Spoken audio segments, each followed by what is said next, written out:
ये बात गहराई से दिखाती है कि हम सब आपस में कितने मजबूती से जुड़े हैं और कैसे एक व्यक्ति का कार्य दूसरे इंसान और फिर उसके बाद अगले इंसान पर गहरा असर डालता चला जाता है। ये पूरी तरह से एक निरंतर चलने वाला सिलसिला सा है ना? हमें अपने सभी कार्यों और फैसलों के प्रति हमेशा ही बहुत अधिक सचेत रहना चाहिए, क्योंकि हमारे उन कार्यों का जो काफी गहरा दूसरों के जीवन पर काफी असर पीढ़ी डालता है। लोग अक्सर अपनी रोजमर्रा की जिंदगी में बिना सोचे बस चलते रहते हैं। इस तरह का प्रभाव डालना उनके लिए जरूरी है क्योंकि वे सक्रिय लोग हैं। वे अपनी आंखों से यह देखना और स्पष्ट अनुभव करना चाहते हैं कि किस प्रकार उनके व्यवहार का दूसरों पर डोमिनो असर पीढ़ी देता है और उससे क्या नतीजे और परिणाम निकल कर आते हैं। मेरी राय में मुझे नहीं लगता यह अच्छा गुण है। मुझे लगता है आपको इंसानियत के किसी भी बुरे पक्ष के बजाय हमेशा मानवता के अच्छे और नेक पक्ष के लिए दुनिया में जाना चाहिए। मानवता की। और मुझे वास्तव में लगता है कि पुरानी कहावत आपकी साख हमेशा आपसे पहले पहुंचती है बहुत ही अधिक पूरी तरह सच है। क्यों? क्योंकि इस दुनिया में लोग आपको इसी के लिए याद रखते हैं। और प्रभाव के ये तीन अलग स्तरों वाले ये तीन चरण बिल्कुल वही हैं जिसकी हम चर्चा कर रहे हैं। तो इसके मुख्य और सबसे खास पहलू क्या हैं?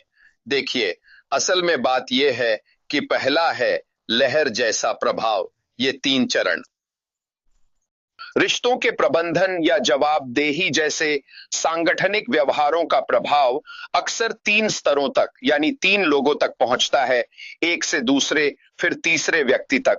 हालांकि प्रभाव सबसे अधिक पहले सीधे व्यक्ति पर होता है, फिर भी यह तीसरे स्तर तक निरंतर बना रहता है और उस तीसरे व्यक्ति तक भी एक महत्वपूर्ण और मापने योग्य प्रभाव स्पष्ट रूप से दिखाता है, जो यह एक, दो और स्वयं तीसरे व्यक्ति का ही एक छोटा सा अंश माना जाता है। प्रभाव की अपनी निश्चित सीमाएं होती हैं। जाहिर है, शोध बताते हैं कि तीन स्तरों की दूरी के पार विभिन्न व्यवहारों के फैलने की यह क्षमता, जैसे खुशी, गहरी नकारात्मकता या फिर मोटापा भी, माने या न माने, आमतौर पर यह प्रभाव मापने योग्य नहीं रहता। अन्य लोगों पर प्रभावशाली होते हैं, न केवल हमारी बातों और कामों से, बल्कि हमारा व्यवहार भी काफी प्रभावशाली होता है। जैसा मैंने कल बताया, वह रिपल इफेक्ट, हम स्वाभाविक तौर पर दूसरे लोगों के व्यवहार की नकल करते हैं, अच्छे के लिए और बुरे के लिए। इसीलिए अगर आपको याद हो, हमने कहा था कि सावधान रहें कि आखिर आपका वह करीबी दायरा कौन है, क्योंकि इसका वास्तव में बहुत सीधा, इसका गहरा असर आप पर और आपके आसपास साफ तौर पर दिखता है। मसलन, अगर आप हमेशा ऐसे लोगों के साथ रहते हैं जो बहुत अधिक खाने के शौकीन हैं, बिल्कुल कसरत नहीं करते, शराब का बहुत सेवन करते हैं और जो बुनियादी तौर पर पूरी तरह से असामाजिक किस्म के व्यक्ति हैं, तो जरा सोचिए कि आपके साथ क्या होगा। आप उनकी नकल करेंगे और बिल्कुल उन्हीं की तरह बन जाएंगे। इसीलिए सही लोगों के साथ मेलजोल रखना आपके लिए बहुत जरूरी है। सही लोग, एक जैसे लोग साथ ही रहते हैं। ये सुनिश्चित करें कि आपका समूह बिल्कुल सही और बेहतरीन हो, या नेटवर्क के व्यापक संदर्भ में जैसे लिंक्डइन, सोशल कनेक्शन, फेसबुक और यहाँ तक कि टिकटॉक जैसे सभी लोकप्रिय डिजिटल प्लेटफॉर्म्स पर, जैसे इंस्टाग्राम आदि। यहाँ पहली डिग्री का मतलब सीधा संपर्क है, यानी वह पहला व्यक्ति, जबकि दूसरी डिग्री उन लोगों में से ही किसी एक का कोई अन्य दोस्त या मित्र होता है।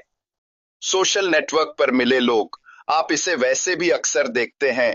फेसबुक को देखें, इसमें आपको कई फ्रेंड सजेशन दिखेंगे जो मुख्य रूप से उसी पहले व्यक्ति के नेटवर्क से आप तक पहुंचते हैं। शायद आप उस दूसरे व्यक्ति से पहले ही जुड़े हुए हैं। यही वो फ्रेंड रिक्वेस्ट है जिसे आप अक्सर देखते हैं। आप इसे सोशल मीडिया प्लेटफॉर्म पर अक्सर और काफी सामान्य रूप से देखते रहते हैं। जाहिर है, वह तीसरा व्यक्ति दोस्तों का दोस्त है, जो व्यापक और कमजोर संबंधों के नेटवर्क को दर्शाता है। ठीक है, तो एक, दो और तीन, इसके प्रभाव के कुछ उदाहरण भी हैं। व्यवहार पर प्रभाव के रूप में पहले चरण में 87% अधिक संभावना और तीसरे चरण में 6% अधिक संभावना होती है, जो आगे बढ़ने के साथ कम होते हुए भी मौजूद प्रभाव को दिखाता है।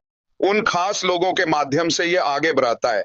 आप इसे मौखिक प्रचार जैसा समझ सकते हैं, जैसे कानाफूसी का वह खेल। हम अच्छी तरह जानते हैं कि बच्चों में ये कैसे काम करता है ना? और बेडी डीडियो में भी यही होता है। हम सब ने वह खेल खेला है, एक दूसरे को बताता है, वह आगे, और जब तक ये घूमकर वापस आता है तो अंत तक पहुंचते पहुंचते ये बात पूरी तरह से बदल चुकी होती है और एक बिल्कुल नई कहानी बन जाती है। प्रभाव के इन 3 अलग-अलग स्तरों के मामले में भी वैसा ही होता है। जैसे जैसे ये आगे बढ़ता जाता है, वैसे वैसे इसका प्रभाव भी धीरे धीरे कम होता जाता है। इसीलिए जब हम अपनी खुद की, अपनी स्वयं की कहानी सुनाते हैं, या जब हम ही किसी भी बात को शुरू करने वाले पहले व्यक्ति होते हैं, तो हमें बहुत अधिक सटीक और पूरी तरह से स्पष्ट होना पड़ता है, वरना हमारी बातें अधूरी ली जाती हैं, उन्हें अनावश्यक रूप से बढ़ा चढ़ाकर पेश किया जाता है या बदल दिया जाता है। तोड़ मरोड़, हेर फेर, ऐसी ही तमाम चीजें। तो जब तक ये दूसरे और तीसरे व्यक्ति तक पहुंचती है, ये मूल रूप से कही गई बात बिल्कुल नहीं रह जाती। इसीलिए अगर आप ऐसे व्यक्ति हैं जो सोशल मीडिया पर बहुत सक्रिय रहते हैं, चाहे आप वीडियो बनाते हो या फिर लोगों से बातचीत करते हो, चाहे जो भी हो, आप जो कह रहे हैं उसमें आपको पूरी तरह 100% सही रहना चाहिए, ताकि जानकारी के मिलावटी होने पर भी आपकी तरफ से गलती की कोई गुंजाइश न रहे।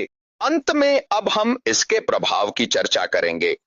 तो यदि हम गहराई से इसके सार को समझें, तो प्रभाव के ये 3 स्तर आखिर वास्तव में क्या हैं? यह बुनियादी तौर पर इस बारे में है अपनी बात के लिए जवाबदेह होना, क्योंकि इसका प्रभाव उन संपर्कों से पीडीडी देता है जो आपके पास हैं। पहला कदम, दूसरा कदम और तीसरा कदम। ये बहुत आवश्यक है कि कुछ कहते समय आप ये समझें कि ये पूरी प्रक्रिया वास्तव में किस तरह से और कैसे काम करती है। इसीलिए मैं प्रभाव के 3 स्तरों पर बात करना चाहता था, क्योंकि ये प्रभावशाली हैं। ये 3 कदम पेशेवर नेटवर्कों, कार्य संस्कृति और व्यवहार पर आपके तात्कालिक प्रभाव की सीमा को पूरी तरह से स्पष्ट रूप से तय करते हैं। इसलिए कुछ कहते समय आपको उसके संदर्भ को लेकर बहुत सचेत और सावधान रहने की आवश्यकता है। कर्मियों के लिए और बाहरी रूप से भी काफी उपयोगी। परिचालन दक्षता का भी व्यापक प्रभाव होता है। व्यापार में छोटे रणनीतिक बदलावों के माध्यम से बहुत ही बेहतर आरओआई और उच्च निवेश दर को सफलतापूर्वक प्राप्त किया जा सकता है। उदाहरण के लिए, कार्य विवरण और साप्ताहिक बैठक से मालिकों की दैनिक रुकावटें 60% तक कम हो सकती हैं और सुधारें प्राप्त करें। क्या? मुनाफा मार्जिन। ये सभी बातें आपके लिए याद रखने के बहुत लायक हैं और इन्हें गहराई से जानना भी बेहद जरूरी है, क्योंकि ये सीधे तौर पर आपके कुल मुनाफे पर असर डालेंगे। और जितना अधिक आप इन चीजों को अपने काम में शामिल करेंगे और अपनाएंगे अपने बिजनेस के भीतर, उतना ही ज्यादा आपके पूरे कारोबार की तरक्की पर इसका बहुत गहरा और व्यापक असर साफ तौर पर पड़ेगा, और भी अधिक सकारात्मक रूप से, जैसे कि वो जाना माना रिपल इफेक्ट होता है।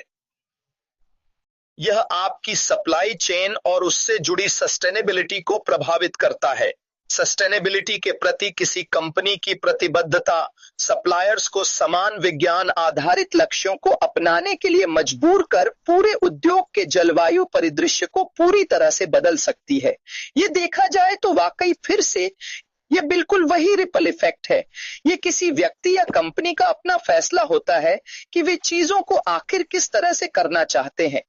जहां तक नैतिकता और पर्यावरण से जुड़ी चिंताओं की बात है, इसका पूरे उद्योग पर गहरा असर पड़ सकता है। मुझे इस बात का पूरा यकीन है कि अमेज़न, एप्पल और माइक्रोसॉफ्ट जैसी तमाम बड़ी दिग्गज कंपनियों ने अपनी सप्लाई चेन की पूरी व्यवस्था पर सकारात्मक रूप से बहुत बड़ा प्रभाव डाला है, क्योंकि वे अपनी सप्लाई से वास्तव में जो चाहते हैं उसे नियंत्रित करने में वे पूरी तरह सक्षम रहे हैं। और आपके व्यक्तिगत विकास के लिए तो सफर की मानसिकता निरंतर सीखने और लचीलेपन और तत्काल मिलने वाले परिणामों की परवाह किए बिना आंतरिक खुशी बढ़ाती है। हम अपने इस सफर के हर छोटे बड़े पहलुओं को अच्छी तरह नियंत्रित कर ही सकते हैं। हम अपनी कड़ी मेहनत और सकारात्मक नजरिए को पूरी तरह संभाल सकते हैं, पर हमें अंतिम परिणाम के बारे में निश्चित तौर पर पता नहीं होता। हम परिणाम को नियंत्रित नहीं कर सकते, पर हम अपने कर्मों के तरीके को संभाल सकते हैं। और सफर की मानसिकता का परिणाम स्थायी, दीर्घकालिक सफलता और कहीं अधिक बेहतर तथा निरंतर संतुष्टि को प्राप्त करना है। तो सही नजरिए से देखें, मंजिल समय का एक बिंदु है, जबकि सफर हमारे जीवन का वास्तविक और निरंतर प्रवाह है। और मेरा उद्देश्य इंतजार के दौरान होने वाली हताशा और बेचैनी को पूरी तरह से नकारना या उसे किसी भी तरह से कम आंकना अथवा पूरी तरह से अनदेखा करना बिल्कुल भी नहीं है। किसी चीज के लिए अगर कोई इसे इस तरह से समझना चाहे तो कृपया वैसा न समझे।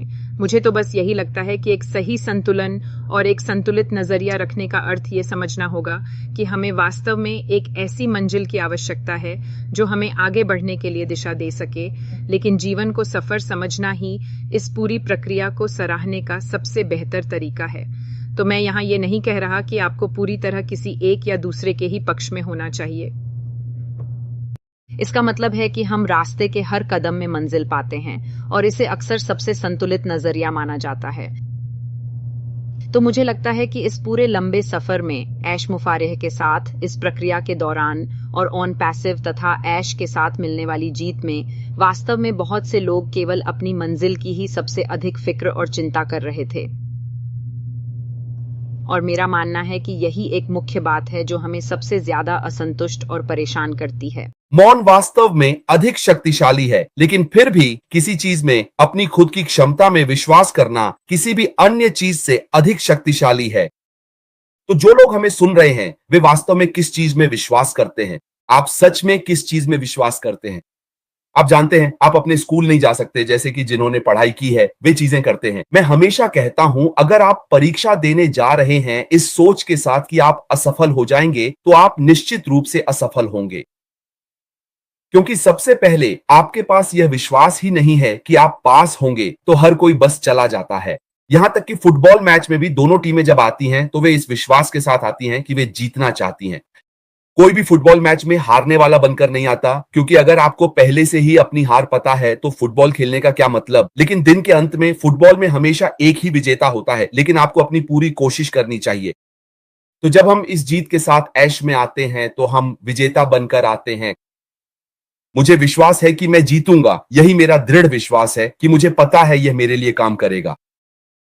आप खुद इसे कैसे देखते हैं यह आप पर निर्भर करता है। अगर आपको लगता है कि ये आपके लिए काम नहीं करेगा तो ठीक है, लेकिन अगर आपको लगता है कि ये काम करेगा और आपके पास वह विश्वास है, अपनी रोजमर्रा की जिंदगी में आगे बढ़ें और जान लें कि कहीं ना कहीं कोई आपके लिए काम कर रहा है, कुछ बना रहा है जो आपको बदल देगा। और कुछ इतना अच्छा इतनी आसानी से नहीं मिलता। आप जानते हैं, यह आसानी से नहीं आता। कोई भी अच्छी चीज आसानी से नहीं मिलती। और एक बात जो मैंने हमेशा जिंदगी में कही है वह यह है कि हर कोई आपको ठीक नहीं करेगा। मेरी मां हमेशा यह बात कहती थी अगर आप किसी पार्टी में जाते हैं और हर कोई कहता है वाह आप बहुत अच्छे इंसान हैं, तो आप में कुछ ना कुछ गड़बड़ है। लोग आपकी आलोचना करेंगे, लेकिन वे केवल उन्हीं चीजों की आलोचना करते हैं जो अच्छी होती हैं। अगर कोई चीज बहुत अच्छी है और आप देखते हैं कि लोग उसकी आलोचना कर रहे हैं, तो इसका मतलब है कि वह चीज सच में बहुत अच्छी है। जो व्यक्ति पर्दे के पीछे उसे बना रहा है वह खुद जानता है कि जो मैं कर रहा हूं वह अच्छा है, वह परफेक्ट है और मुझे अपना काम पसंद है, इसलिए मैं इसे यहीं छोड़ दूंगा। एंडी, जो भी इसे अपनाना चाहे, क्योंकि हम इसे बार बार दोहरा सकते हैं। हाँ, धन्यवाद कॉलिंस। पीटर, मुझे यकीन है कि आपके पास भी कुछ जोड़ने के लिए जरूर होगा। हाँ, बिल्कुल है। हम जाहिर तौर पर जनवरी के अंत की ओर बढ़ रहे हैं। मैं बस सभी को नया साल मुबारक कहना चाहता हूं, भले ही यह थोड़ा देर से कह रहा हूं, लेकिन फिर भी। और आप जानते हैं हम सब एक ही स्थिति में हैं, हम ऐश का इंतजार कर रहे हैं और जाहिर है हमारे पास वो विश्वास और भरोसा है ऐश के साथ।